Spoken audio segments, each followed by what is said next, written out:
And there's like 250. Oh, you know. Okay. You have to do 20 classes to and then you select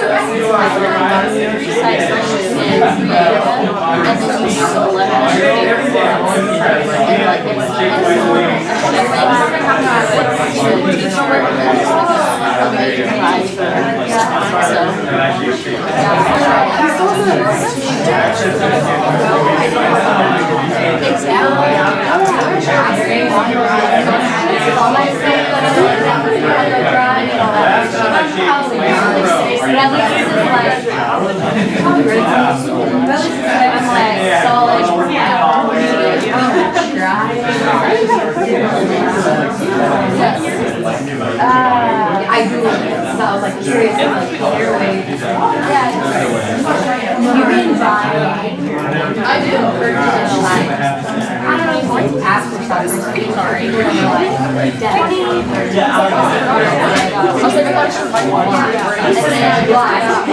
Dawn really defeats the purpose. You live blindly on birthday.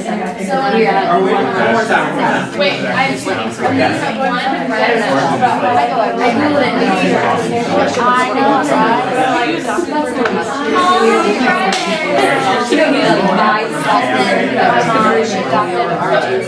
My friend.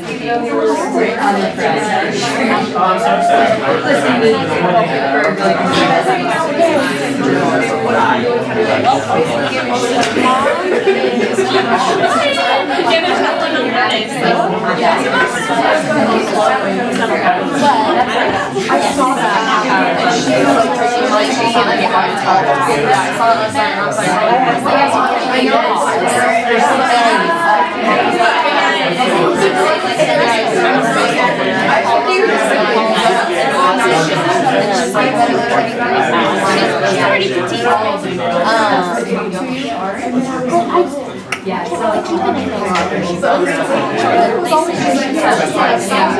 How are we getting started? How's everybody today? Ready? Sam is ready to go. Alright, so today is a Friday morning before spring break. I'm very excited you're all here. Should be a good day, lazy, a little shell shocked, but we're all going to have some downtime next week, which is amazing, which is cool.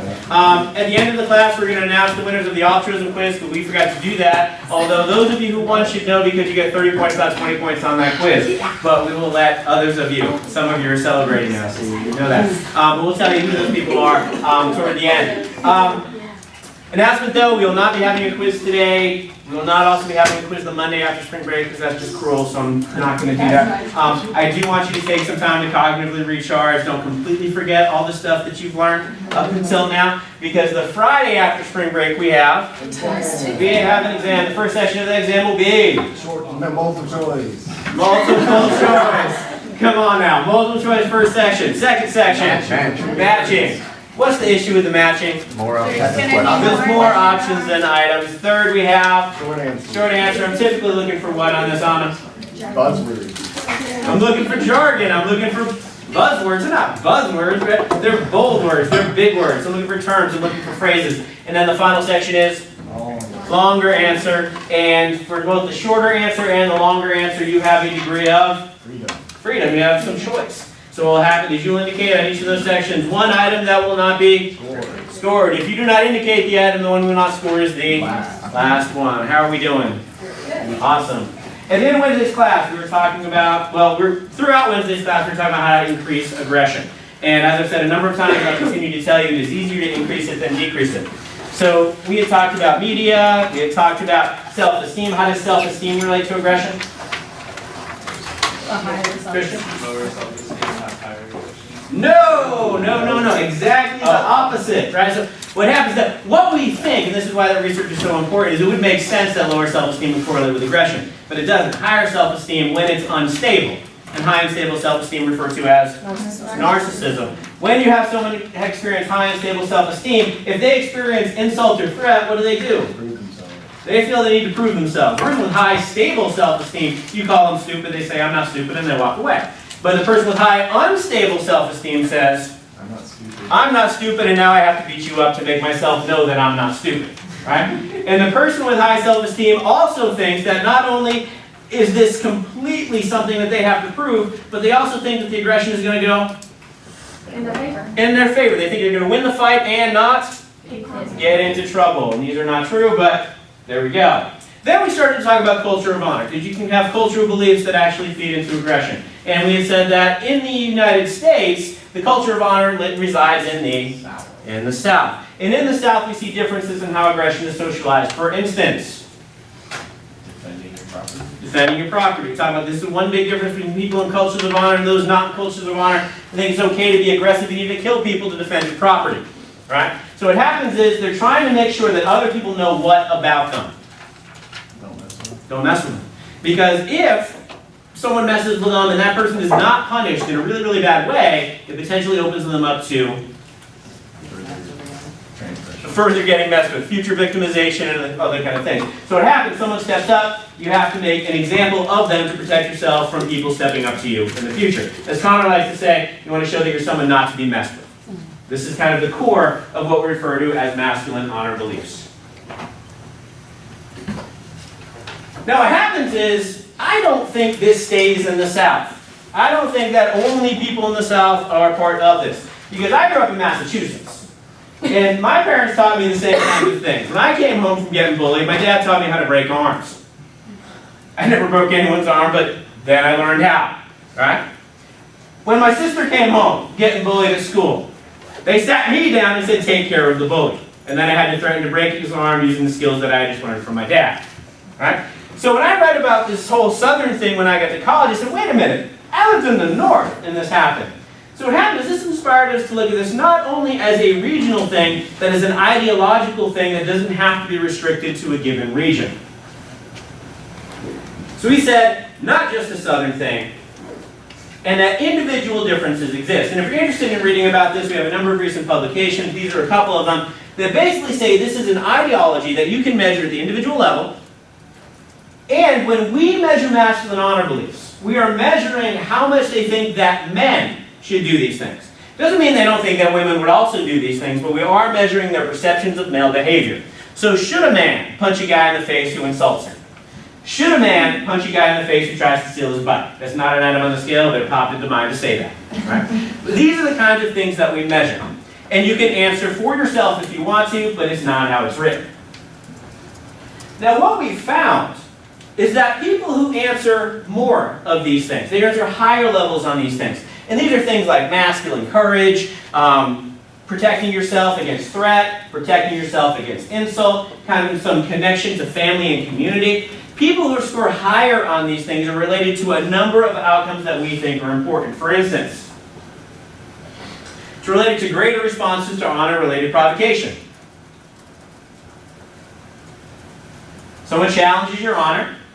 Someone challenges your ability to protect yourself, your property, or the ones you love. This is going to provoke a more aggressive response to people who are higher in this ideology. And in particular, we find that some ways that you can have honor-related provocation is to create what we call a slur against masculinity. This is when you challenge a guy's masculinity directly. And there are 3 ways that we found that you can do this. You can say something to him that implies that he is feminine.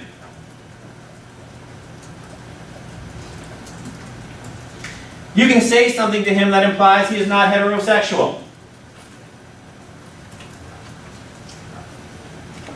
Or you can say something to him that implies that he is not brave. If you do things like this, what you are doing is challenging his consistency with traditional masculine gender roles. And when I'm talking about traditional masculine gender roles, I'm talking about hegemonic, I'm talking about potentially toxic, I'm talking about all these things that we see in terms of the manly man. Now, if you challenge the guy's masculinity in this way, he's going to be more likely to do what? He's going to respond aggressively because his aggression does what? Makes that comment like invalid. Yes, it invalidates the comment. It disconfirms the slur against masculinity. So what we found is that I think over half of our participants, and look at Connor, he's not nodding yet, but over half of our participants, I think, recalled having been in a fight related to one of these things, and the rates were much higher for people who are higher in masculine honor groups. So someone called me this, felt the need to beat him up. Also related to higher levels of benevolent sexism. What's benevolent sexism? Like a great amount of outward sexism. Like. Maybe. It's a specific kind of outward sexism? It's like opening the door for a woman even though she's fully capable of opening the door. Yes. So this is caretaking behavior. This is protection behavior. This is, quote, chivalry. Except what it's doing daily is. It's making that woman appear like dependent. Absolutely. So what it's doing is keeping the woman in her place. So it happens guys are higher on this, and women who are higher on this, report higher levels that men doing things for women and keeping women from doing it for themselves is more okay. So what it is doing is it's basically enhancing and maintaining the gender hierarchy. It's also related to higher beliefs in pure evil.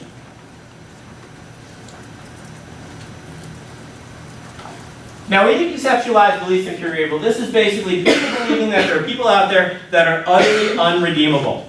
They are awful to their soul. And they do things to other people that are bad. They do it because they want to do bad things. They enjoy doing bad things to others. People higher in masculine honor beliefs believe more in this construct. Why might this make sense?